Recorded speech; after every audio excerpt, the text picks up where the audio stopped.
My name is Ruth Emond, and I'm a part-time senior lecturer at the University of Stirling, and the other part of my week I work as a social worker and play therapist in Perth and Kinross. And my name is Laura Steckley, and I'm a full-time senior lecturer at the University of Strathclyde, and most of the teaching and research I do is in relation to residential childcare. I guess the presentation started with us trying to emphasise the importance of thinking about what a developmental orientation might mean, and that the danger of that language was that we focused on knowledge, really, so thinking about developmental theory. But what we were suggesting was that actually a developmental orientation also takes into account not just the knowing, but also what we do develop from a developmental perspective, as well as kind of who we are, and that useful triangle that Lefebvre and White and others have used over time, that helps us to not just think about the work that we do with children and who we are in that work, but also to think about how the wider kind of team or organisation, or even national kind of nation state, might orientate itself to a developmental kind of perspective.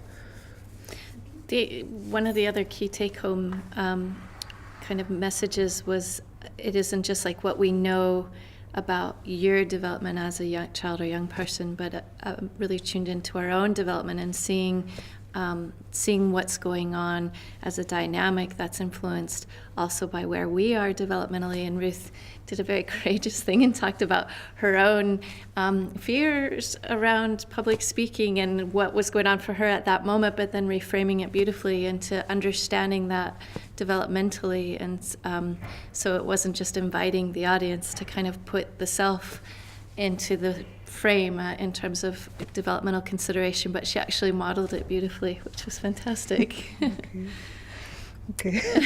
And I guess the other bit that we talked about a lot when we were thinking about putting this presentation together was the idea of, I suppose, holding the kind of micro and the macro in mind. So thinking that we can't just focus on the child, that we also have to think about these much wider systems that exist around children.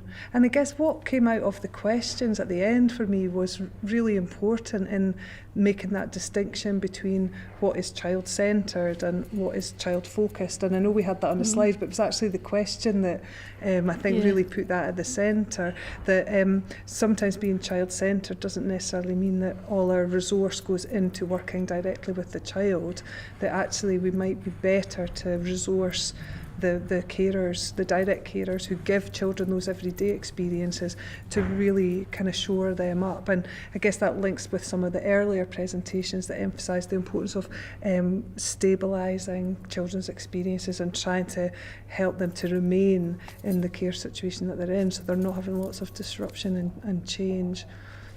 Yeah, within that, and we hope we got it right, but was kind of a proviso or a caution about not letting a developmental focus mean that we just become quite oriented toward children's pathologies or their deficits and only seeing the child and their family, which sometimes developmental theory can be co-opted to become very individualizing to children and families and not consider the wider context within which these children and family services are struggling.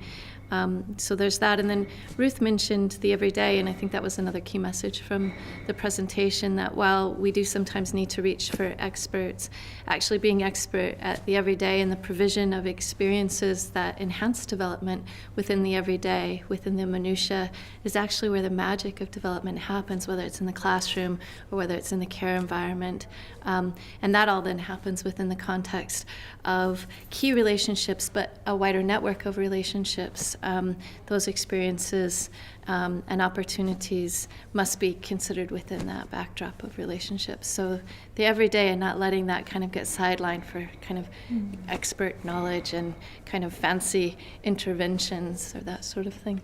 And I guess when we were talking about this too, we really thought about the everyday at all those different levels. So my everyday as a teacher, as a trainer of social workers, as well as my everyday as a practitioner. But if I was a policy maker, it's also my my everyday as a policymaker, what am I paying attention to day in, day out, that promotes that kind of, or has the potential to promote that developmental opportunity. So it's the drip extends all the way through that, from the micro right through to the macro. Yeah. And I guess for us, I suppose it was that sense of sometimes, and again that came through in the questions, it can just feel quite hopeless. And so trying to empower people at whatever level of the system that they're at, to remind them that what they do in the everyday has a huge impact. So again, whether that's the everyday as a direct carer of a child, or as somebody in senior management or policy, those things have an impact. They make change,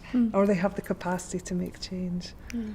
The first thing Ruth said, she said, I'm going to tell you about this young man that I've been working with, and he's given consent for me to talk about him, and he wants you to know. And what did he say that he wanted? There's a list, but he likes basketball. He's very shy around a girl at the moment, and he's hoping she'll be his girlfriend. Yeah. She'll be his girlfriend. Yeah, he doesn't like maths, and that's the thing that I took away. So again, it's that modeling of not just focusing on the terrible stuff that happened to Ben and the developmental opportunities he needs to begin to regulate better, or whatever the case may be, but actually like just showing Ben. And so that's what I took away from that. It was lovely. Yeah. You'll be chuffed. Yeah. There's one thing that we didn't stress so much, although it was there implicitly, and then came out in the questions. It's the experiential is part of it. So having developmental opportunities means you can't just know about something. Like Ben had to go and experience what 3 and 4-year-olds are like, and we need experiences, not just knowledge, that inform the doing. And if we'd had more time, I think that would have been a theme we would have developed more, that it was implicit there, but it probably would have been good to have named that more strongly, that there's something really important about not just abstract. And actually you made it more experiential by speaking about yourself in a very candid way, or speaking about Ben, not just about what happened to Ben, but about Ben. And I think there's something really important about the experiential in all of this.